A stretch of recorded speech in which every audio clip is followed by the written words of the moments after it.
We mentioned Jayden Daniels before the break there, Jake, and it's pretty wild to just think about the last, what is it, November right now? When did Jayden Daniels transfer to LSU? January? February, right? January? Yeah. Springtime, yeah. Pretty wild to think about the last January, springtime. Yeah, it's Louisiana. Okay, There's no winter. Fair. But anyway, pretty wild to think about the last 11 months for Jayden Daniels. Leaves Arizona State, teammates angry, trashing his locker room, saying good riddance, essentially. Comes to LSU, joins a QB battle with a kind of an incumbent in Miles Brennan, young gunslinger and Garrett Nussmeier trying to make it. Max Johnson had just left to go to Texas A&M. And during the spring, he's doing well, right? But he's kind of finding his footing a little bit. Again, I didn't get to watch practices in the spring. I've heard that he actually probably was a lot better in the spring than what it looked like in the spring game. But the spring game did leave a lot to be desired. He spends all summer continuing to try to get to know a new culture, a new staff, new teammates, a new fan base. And then he enters camp in a quarterback battle, and a close one, but he eventually emerges the winner. Immediately, the start of his time is met with bitter disappointment after he leads an improbable, somehow, fourth quarter comeback that culminates in a 99-yard touchdown drive against all odds of the last-second touchdown to tie the game, only for an extra point to be missed, and everybody's melting and everybody's angry. Couple okay weeks in a row, but then next thing you know, the struggle started. Everybody's done with the team. They're done with him. And it was at that moment, the lowest of moments after getting blown out by Tennessee, that something clicked in Jayden Daniels. And now, all of a sudden, if you just go back a month, Jake, think about the 11 months since he's been here, but you know how extreme football can be, how results-oriented we can be. You just go back a month, and you were talking about Jayden Daniels being viewed in a drastically different light. Remember, at first, we were kind of explaining away, like, okay, the quarterback play is not great, but he still probably gives you the best chance to win. Then we got pushed all the way to the point of, I don't know that he does give you the best chance to win. He's starting to be an active drag. And now, he might be the only reason why you win on Saturday against Alabama. And it's just so wild. The ups, the downs, the changes in public opinion, the position battles, trying for playing time, fighting to, and his final opportunity to try to put his best foot forward and make the NFL, to try to fulfill the potential that he flashed freshman year at Arizona State. And everything in that path has now led him to this. A chance against the standard of college football. Nick Saban and the Alabama Crimson Tide coming to your home Saturday night, Death Valley, with the SEC West and a path to Atlanta on the line. Flynn told us last Wednesday, Matt Flynn, just told you last week, that if Jayden continues down the road that he has been on here recently, he could be fighting for a championship next year. The crazy part is, he now has the opportunity to fight for a championship this year. Because make no mistake, you win this game and you are in the driver's seat to head to Atlanta. I mean, there's still football to be played, but you will remain in firm control over your own destiny. And so again, when you talk about challenge and opportunity, many times they are two sides of the same coin. The greater the one, the greater the other. Make no mistake, it's a 13, 14, 12-point spread. This is a massive challenge, but it's maybe even a bigger opportunity for Jayden Daniels, because if you win this game, beaten where you rarely beat Alabama at your home stadium, you win this game, you immediately become immortalized. You immediately get written into LSU lore, and you become a favored son of the state for all time. That's what's on the line this Saturday night. And I cannot wait, because despite this all, Jake, all the ups and downs, all the tribulations, everything, you know what he did? Just kept it chill and kept smiling the entire time. And he's going to have that same attitude to roll with the punches, to deal with the ups and downs of Saturday night. And who knows, maybe in the end, he'll still be smiling. I cannot wait. I'm getting so excited, dude. It's going to be freaking crazy Saturday. He does have every opportunity to do everything that you laid out there. I mean, this is one of those legacy games. It is in Tiger Stadium. You haven't had a lot of success against Alabama in Tiger Stadium. No. It's been a long time since you've, in fact, won a game in Tiger Stadium against Alabama. We all know the stats, and now you have everything out there in front of you. And just like every time you play Alabama, yeah, right, there's going to be some challenges because they've had a bye week just like you've had a bye week. And so they've watched your tape. They've come up with what they think is the best game plan to stop your skill set, and you're playing at your peak right now. So it's going to be a situation where you're probably going to have to figure some things out. You're going to have to adjust within the game. You're going to have to continue to trust your receivers, which you've done a fantastic job over the last couple of weeks. You've gotten great protection from your offensive line. You have to trust that, even though I know who you're going against on the other side. You got a couple of first-round edge players. You know, you got one of the better players in the country, and Will Anderson, talent-wise, that's going to be, effective in the game. He just is. Like, he'll affect the game in somehow, some way. We know that. Like, that's just who he is. So you still have to trust that offensive line, though. Yeah. That's given you time over the last, really, you go back to the Tennessee game, outside of the stunts that they couldn't pick up, they still gave you time. So that's going to be a big thing for him, is trust his offensive line like he has, because that's been a major part of the growth. Yep. Yes, trusting your receivers. Yes, throwing in the windows, anticipation throws. But him sitting behind that offensive line and not taking off unless he had to, that to me has maybe been the biggest step that he's taken. And so we start here with Daniels because it's football, and so the quarterback is an inescapable gravitational pull. Well, all storylines have to almost start with them. But then there are individual battles all around that again, Jake, like you said, can influence that quarterback play. And none is bigger than these two freshman tackles who have already done so much, who have already been thrust into impossible situations. As Andrew Whitworth laid out in The Advocate a few weeks ago, there is nothing harder. Save for playing quarterback as a true freshman in this league, there is nothing harder than what you are asking Emory Jones and Will Campbell to do. You are asking two 18-year-olds to handle an SEC pass rush week to week, and you're not even overly committing to helping them. I mean, you are doing some things schematically, sure, but it's not like there's some glaring weakness where every single play there's a chip or every single play you're sliding to help them. No, you're leaving them on that terrifying island a lot of times, and they've held up. They also haven't faced anybody like Will Anderson. And it's funny because a lot of people think that Will Anderson's having a down year. I would love for my down year to be second in the SEC in sacks by half a sack and first in TFLs, because that's exactly where Will Anderson currently resides. Okay, so Will Campbell, Emory Jones, you want to write your own legends? And these NFL scouts are already salivating over you. You want to make them even more hungry? Go ahead and hold your own here. You're not going to win every rep. You're not going to win every. I mean, that's just inevitable. Like, Will Anderson is going to get you. But again, that's where you trust your quarterback. Because time and time again, when these guys have got, Jayden Daniels was there to kind of save the day with a little shifty move to the outside, taking off, making a play downfield. And if I'm these receivers, this Alabama secondary has been vulnerable. You are the strongest position group on the team. Oh, and guess what? You have a former teammate, Benedict Ricks, lined up right across from you, okay? A traitor to the cause. Someone who bailed on you after rehabbing on your time. Yeah, all the promises. Oh, no, I'm sticking around. No, I'm about it. I'm on my team.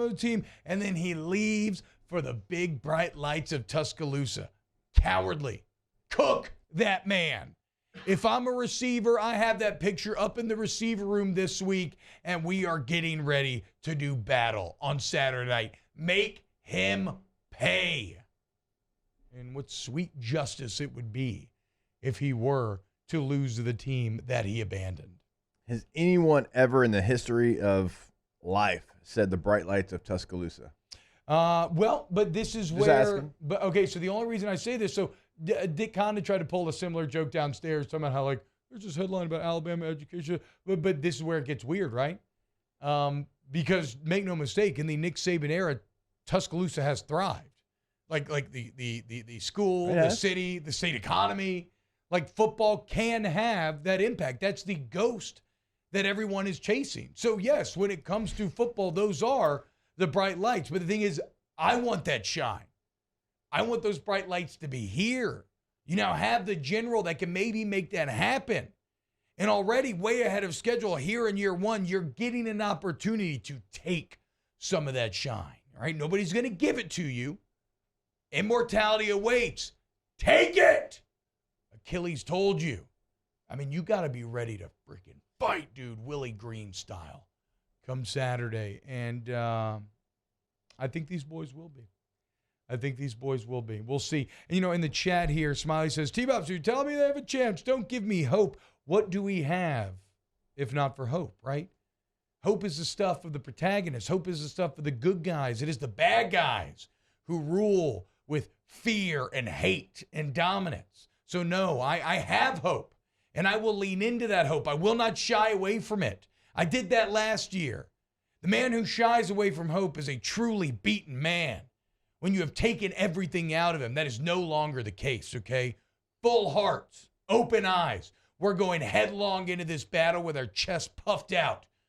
And it's going to be a fight. I don't know who's going to win, but it's going to be a fight. And I'm going to hope for the best. I am ready to be hurt again, but I do not fear being hurt again, okay? And neither should this team. Go fight. You have nothing to lose.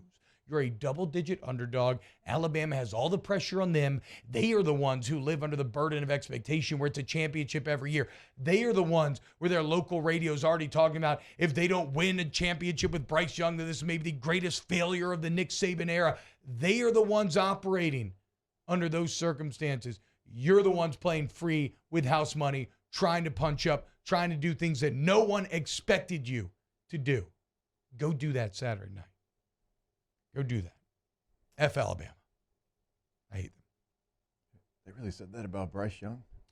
Yeah, all that. No, that is a 1,000% accepted talking point both in local and national media. Yep. That and I mean, I think Bryce Young is the best quarterback they've ever had. They didn't say Bryce Young would be a disappointment. They were turning back on Saban. Yes. And I mean, I do agree that like if Bryce Young emerges from Alabama without a natty, that's kind of insane. Considering that I do think he's the best quarterback they ever had. I would love nothing more than to be the team to drive the stake into that heart, right? Like to create that narrative by driving the stake into Nick Saban's chest. Every year I'm shocked that man's born on Halloween.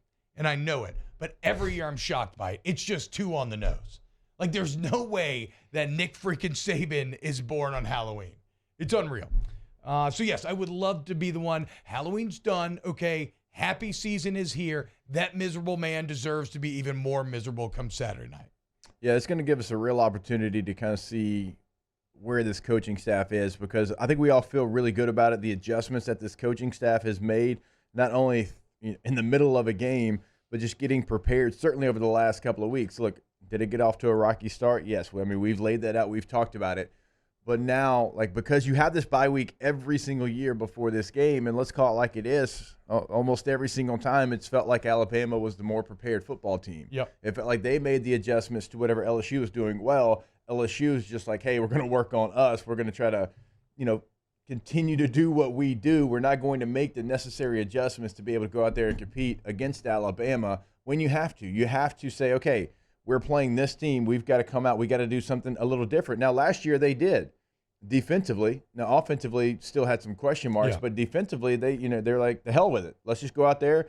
We got really nothing to lose. We're already fired as a staff, and they put a game plan together that really confused Alabama and gave them an opportunity to win. That was the first time, I can't even remember when the last time that LSU felt like they made the necessary adjustments in that bye week against Alabama. It just always feels like that coaching staff won the bye week. And so you have a new staff. You have a staff that I think every LSU fan feels better about in that situation.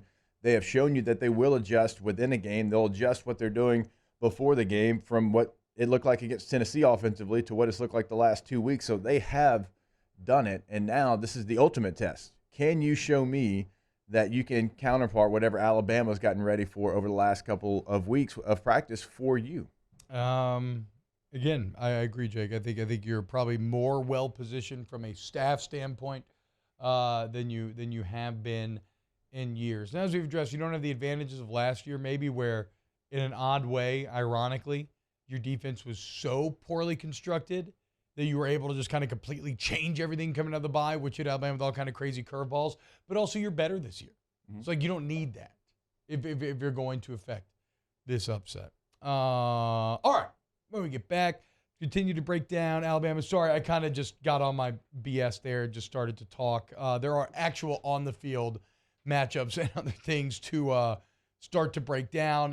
Some news about some potential reinforcements on the way as well. So keep it locked right here on OTB. Jake, as far as the actual on the field goes, so like we said, we're approaching the game confidently. We're giving ourselves over to hope. But when you look at the biggest areas of concern, where do you think the problem areas are for LSU? I really think it's just Bryce Young. I think it's really as easy to say, the Heisman Trophy winner, because when you look at Alabama, the receivers aren't what they've been in the past. Now, they're good players, don't get me wrong, but they're not the game-changing players. It's all with the quarterback. The quarterback is the one that allows them to make the plays because he is so good buying time. He's so good at putting the ball wherever he wants to put it. I mean, ball in a string type stuff. And he's the guy. And you had what I would consider a very successful day against him a year ago. Yeah. Right? So you had a good game plan against him. But he is one of the best players in college football, if not the best player. So it really just comes down to him and how do you contain him? How do you make sure that he doesn't beat you? He's going to make plays, right? But you can't allow him to make so many that he beats you. And like Jahmyr Gibbs is another player that comes to mind, but you've done a really nice job against some of the better running backs that you've faced. True. Right? You shut down Ole Miss. Now this is you did, and nobody else really has done that. Now, this is a different type of back. This is a back that can hurt you in multiple ways. This is someone that can certainly run it, but he can catch it out of the backfield. So you have to contain him. So if you gave me, hey, what do you have to stop? My mind kind of goes there. And look, as an offensive player, obviously, I always go to the offense first because defensively, it's the edge rushers. I mean, that's pretty simple to say as well because of who they have over there. But I mean, I think chalk plays here. I'd like to give you another, a deep cut of a guy that you got to slow down and stop, but it's as easy to say the Heisman Trophy winner. Yeah. I mean, because honestly, look, I'm not saying that Alabama's weapons are bad relative to general college football, because I think they're still all very highly recruited. But they are not what they have been the last few years.